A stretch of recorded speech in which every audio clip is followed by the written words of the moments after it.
We never talked about Knight of the Seven Kingdoms. That's true. Never talked about it. Speaking of like the back of your head getting blown out. Yeah, right. Speaking of bloody murder. Yeah, yet another Game of Thrones series. Yet another Red Cow Arcade clip that gets 1,200 views or something. Yeah, that's fine. That's fine. This is not anybody's favorite content. What we just to reiterate, what we found is that if there's a show that looks halfway decent, people don't really want to watch a podcast review of it.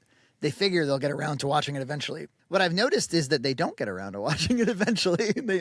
They go, I don't really want to watch that review because I might see it someday, and then they don't really see it. And then before long, it's been 4 or 5 seasons deep. Although I think this is a miniseries, right? Yeah, each season is a novella, and the novellas have a beginning, middle, and end. Each one could be taken by itself, basically. But it's a continuing story of the adventures of Dunk and Egg. And so this is the first novella called The Hedge Knight. And yeah, so this is adapting that first novella. So what's with that? So, because I don't know enough about the Game of Thrones book universe. So he can't get around to finishing the primary series, but he goes off and writes a lot of, like, he does write stuff, and like Elden Ring and Dunk and Egg and House of Elves and all the rest of it. Yeah, he does a lot of side projects, and I mean, he gets a lot of crap for it. But no, this was like a really early side project. I want to say, like, this first novella came out like after the first Game of Thrones, like, and in between some of the other books. Like, it was a pretty early sidetrack. But probably, I think, when he had more mojo, like, he could write like a whole huge book and a side thing, and it would be fine. They're very good novellas. Like, even if you're not into Game of Thrones, they're a little more like, self-contained.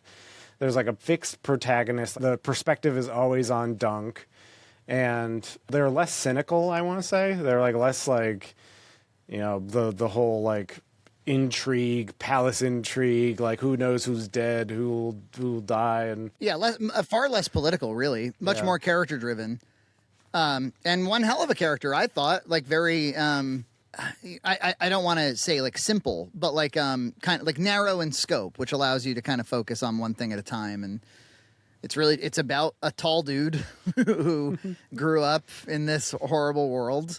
Some dreams of being a knight when he was basically a homeless boy, taken under the wing of this kind of drunken knight, this kind of disgraced, gross guy that takes pity upon him and kind of still mentors him. And he has a lot of, so when the series picks up in our first moments, he's burying that guy. That guy very recently died. And now the next question is, what's next for me? And I would like to go on and actually have some honor in this world, be a knight. He wants to join this tournament, right? Yeah. So he wants to join the tournament, but when he gets to the tournament, he basically is told, like, we don't even know if you are a knight. You have to like find other people who can vouch for your master, and then we can like let you into this tournament. So a lot of it is like interacting with different people of different houses, and he strikes up some friendships. There's some drama. There's some other things where while he's trying to get people to vouch for him, and then eventually he defends a woman, a person who's like in a play doing puppet shows, basically, from a Targaryen. And that gets him into huge trouble because you can't just like get into a fight with a prince.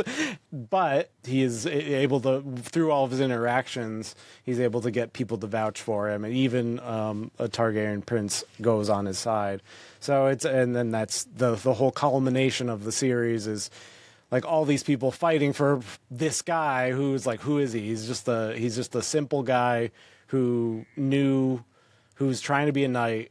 And the reason why he gets into trouble is basically trying to keep the knight's vows, which are to protect the small folk. So it's kind of like, it's the like anti-cynical Game of Thrones, in a world where honor is hard to come by, this guy kind of holds it in his heart. And he titles himself Sir Duncan the Tall. He's a very tall dude, but he also kind of carries himself without confidence sometimes. And yeah, he like stoops over. I just thought just the physicality in the character was like kind of compelled me. And then he befriends the young squire, that he becomes a squire, and it's a mystery who he is. So spoilers, it's actually another Targaryen prince. And so, who is kind of sick of his house, sick of his brothers, and Without long blonde hair. yeah, he shaves his head so that he doesn't have it doesn't show that he's a Targaryen, and so he's like enchanted with Dunk and wants to squire for him, and they have a great foil because, like Dunk is very, worldly. He knows how things work in the world, even though he's simple. But you notice like right away that Egg is he like knows all the the houses, and he knows like how like all that political stuff. The family trees and who belongs to who and who's supposed to be wed to who. You're right. Yeah, so it's a fun foil because their banter is very fun in that way, and they have great chemistry, great child actor. Yeah, he's quite good. Yep. The whole series kind of lynches on whether they have chemistry or not, and they do. So, yeah, wonderful. And it's like so small scale. Like there was an article about how the budget was really, really small, and I think that works in its favor because within all of those, all those limitations, I feel like they really were able to focus on the characters and focus on those relationships, because there's really not like a huge set piece, even right. When they do, the final battle, basically the skirmish, it's like it's more character driven. It's not, you don't even see, like, you don't follow every single character and all their little battles. It's just from Dunk's perspective. He gets knocked off his horse right away, and then he gets like a flashback. But the flashback is actually really good because it informs like how he got to that point. Yeah. And then the battle continues where he just basically has a one-on-one fight with Aerion Targaryen, and he forces him to, renounce his accusation. And then there's the twist at the end of the battle where is so memorable and so was so well done. And you're talking about when he puts the knight's helmet back on, and there's this kind of Rocky get up moment. Oh yeah, absolutely, yeah, absolutely. And then at the end, after that, when Baelor Targaryen takes off his helmet, obviously that's a heartbreaking moment. Somebody vacuumed the half of his head off. Man, he got around good for a couple of minutes there without half a head. Yeah. Oh yeah. And well, the helmet, I think, was keeping it in. Ah, yes. As long as the helmet keeps it in place. Who's the asshole who took off my helmet? I was very amused. The thing that I'll tell you, there's a lot of things to love about this show.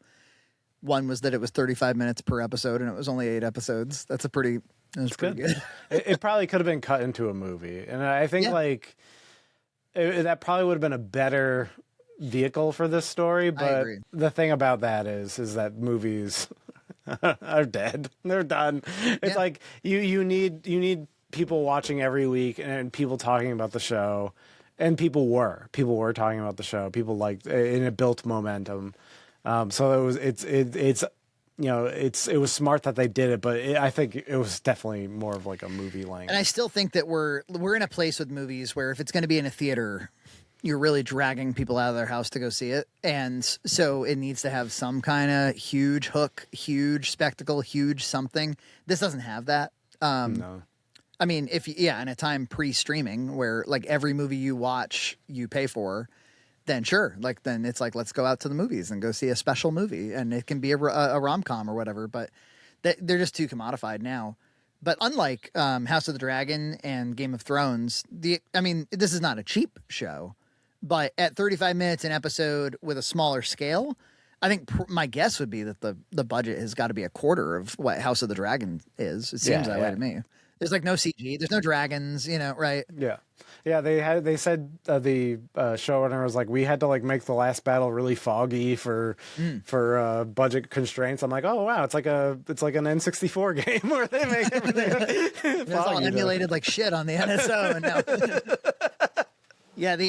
as I was watching it, I was like, oh, maybe they figured out that like the huge expense just isn't necessary on these platforms. But I say that on the other hand, I watch like the Marvel slop, and I'm like, you're really like trimming back the budget here. Like you're just serving me any old thing.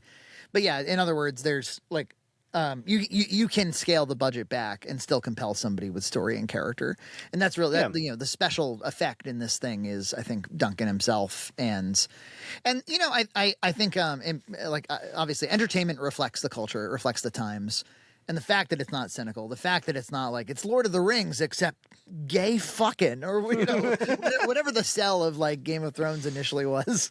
This felt like the Canterbury Tales or a folk tale or something like that. Yeah. Like there's actually like kind of like medieval folk music in the background a lot. You feel like you're at a Ren fair or something. They do some fun stuff with the music, like even like some of the music, like there's like jazz in some parts. I'm like, oh, this is kind of interesting. Yeah, that was interesting. I thought I was kind of awoken by that. they're doing like it's made with a lot of intentionality, and they're not afraid. Yeah, they're not afraid of the wonkiness. Like, you know, like yeah. And sometimes in Game of Thrones, the original series, when they adapted it, they kind of they like modernized some of the language. They like, put some more things that maybe modern audiences would appreciate or something, made it like more palatable. And in this, it's like they really lean heavy into the like medieval language and all the houses and all the things like that. And I thought that was the heraldry and all that. And I thought that was great. I thought. They read like it's not like so close to the novel, the novella. Like there's definitely some things where they either added or embellished, but they adapted all the right things. Like, does that make sense? Like they didn't like do it frivolously. They adapted like everything. They found the story and they adapted that. Yeah, right. I'll tell you the thing that really does stick out in my mind that I remember above all of the memorable moments is his mentor. What was his name again? Do you remember his name? Arlen of Pennytree. That's right. Sir Arlen. Very good. I never would have pulled that out. At the beginning of the second episode, smash cut to the first scene. He's holding his big fat dong in his hands. And he's draining the lizard. And is it a prosthetic, this penis? This thing is a horse. This is, at least that's how I remember it. I was like, that's the biggest dick on screen I've ever seen in my life. I was like, I don't think that could, maybe somebody in the props department was like, let's give him a comically humongous one. Yeah. He's holding it with like a full fist. Yeah. Well, when he goes to a turn, he doesn't have to bring a lance. So. Exactly. Yeah, there you go. He had a peaceable nature, quiet and humble. Subscribe to Red Cow Entertainment on Patreon for full episodes every other week.